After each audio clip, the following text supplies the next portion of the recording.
Hi, Seth here with PG Fit. Today we're going to be talking about the FMS. The FMS stands for Functional Movement Screen. The FMS aims to identify imbalances in mobility and stability through the 7 fundamental movement patterns. The first movement we're going to be identifying is the deep squat.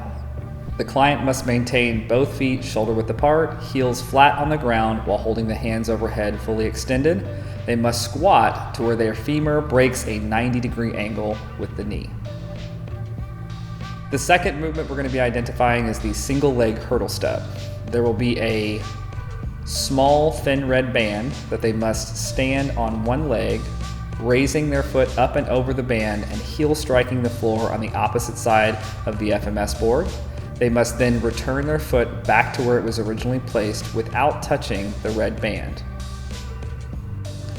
The third movement that we will be assessing is the inline lunge. This will take place with one foot in front of the other after measuring the height of the tibial tuberosity.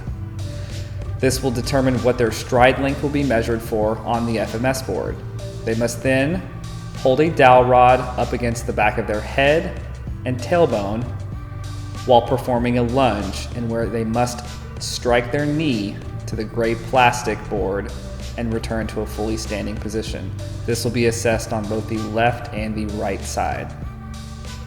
The next movement pattern we'll be assessing is the shoulder mobility assessment. Once we have measured the length from their wrist to the tip of their middle finger, we will then have them make a fist with both of their hands, reaching behind their head to touch both knuckles as close together as possible.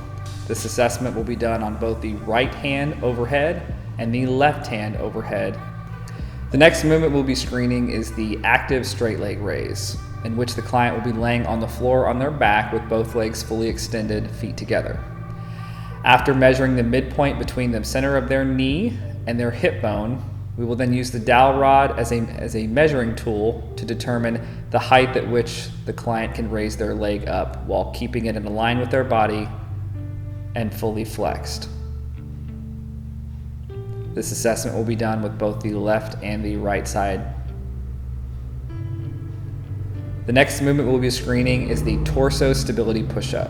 The client must lay flat on their stomachs. For the males, they must align their hand position with their thumb touching their temple. For females, they must touch their thumb to the jaw for proper hand positioning for the push-up. They must then maintain a complete straight line from the heel to the waist to the shoulders and perform one push-up starting from the floor in a flat position. The last movement we'll be screening is the rotary stability assessment.